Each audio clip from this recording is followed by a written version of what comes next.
আরে বন্ধু কি হয়েছে রে? তুই এনে দাঁড়া দাঁড়া হাঁপাচ্ছিস কে রে বন্ধু? এরে হাঁপাচ্ছিস এমন হাঁপায় নে মনে হয় তো তুই ফুটবল খেলে আসলি। আর কোষ্টারে বন্ধু, এ দেশে কি শুরু হলে রে বন্ধু, কি শুরু হলে রে? আরে কুটা বিরোধী আন্দোলন চলতেছে রে বন্ধু। এ কুটা বিরোধী আন্দোলন খেলায় যে আমি একদম জর্জরিত হয়ে যাচ্ছি রে বন্ধু, শেষ হয়ে গেলাম আমি। এ বন্ধু তুই শেষ হয়ে গেলি মানে কি রে? তোর কথার ভিতরে কিরাম যেন রহস্যের গন্ধ পাচ্ছি।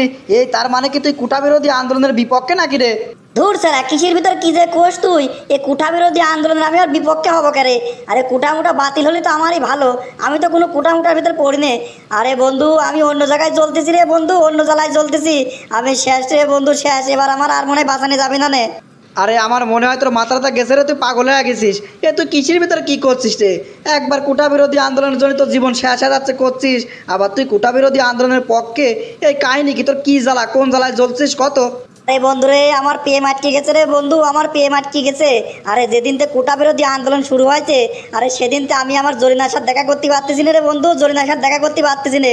আরে যে জরিনার একদিন না দেখলে আমার ভালো লাগে না। আজ কতদিন সেই জরিনার দেখি নে। আজকে মনের সাহস নিয়ে গেছিলাম রে বন্ধু দেখা করতে। আরে দেখা করতে যাই তো দাবুর খাইছি রে বন্ধু, দাবুর খেয়ে পলাইছি। তুই করিনি, আমি হাঁপাচ্ছিলাম। আরে আমি তো দাবুর খেয়ে হাঁপাচ্ছিলাম রে, দাবুর খেয়ে হাঁপাচ্ছিলাম। রে বাবা, এবার তুমি লাইনে আইছো নাকি? তাহলে এই হচ্ছে তোমার ঘটনা। তুমি এই কুটা বিরোধী আন্দোলনের জন্য তোমার জরিনাখাত দেখা করতে পারতেছো না। এই জরিনাখাত দেখা করার সাথে কুটা বিরোধী আন্দোলনের সম্পর্ক কি রে? তুই কেমন করে দেখা করতে যাচ্ছিস যে দেখা করতে পারছিস না? কি হয়েছে কত? আরে তুই তো জানিস বন্ধু, আমার মিছিল মিটিং দেখলি খুব ভয় করে। তারপরে মনে মেলা সাহস নিয়ে জরিনাখাত দেখা করার উদ্দেশ্যে রওনা দিলাম। কিছু দূর যেয়া দেখি রে বন্ধু, সামনে কুটা বিরোধী আন্দোলনকারীরা রয়েছে, আর এদিক পেছনে দাঁড়া রয়েছে যারা কুটার পক্ষে তারা। আরে দুইজনে ধাওয়া পাল্টা ধাওয়া চলতেছে, আমি তো মাঝখানে। ওই দিকতে চাপ দিচ্ছে, আমি এদিক চাপিয়ে যাচ্ছি। এই দিকতে চাপ দিচ্ছে, আমি ওই দিক চাপিয়ে যাচ্ছি। পরে দিশে মিশে না পেয়ে এক গলির ভিতরে মারলাম এক দৌড় রে বন্ধু।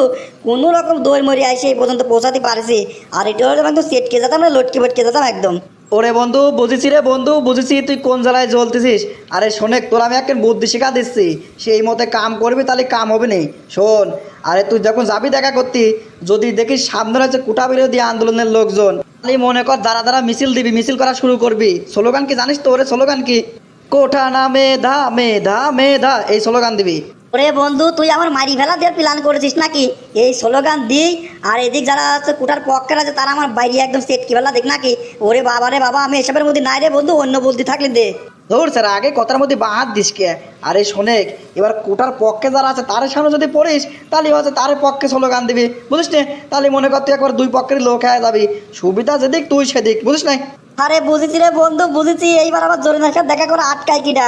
আরে এই বুদ্ধি তো আমার মাথায় আগে আসলে না। এ বন্ধু থাকে রে বন্ধু থাকে। একদম প্রেম উঠলে পড়তেছে, প্রেম জাগিয়ে উঠেছে। আমি আগে জরিনার সাথে দেখা করে আসি। থাক বন্ধু, থাক, গেলাম। বন্ধুরা, আমাদের ভিডিওটি শুধুমাত্র মজা করার জন্য। আমাদের এই ভিডিওর মাধ্যমে কাউকে ছোট করা বা কারো কোনো ক্ষতি করার উদ্দেশ্য আমাদের নেই। দয়া করে কেউ সিরিয়াসলি নেবেন না।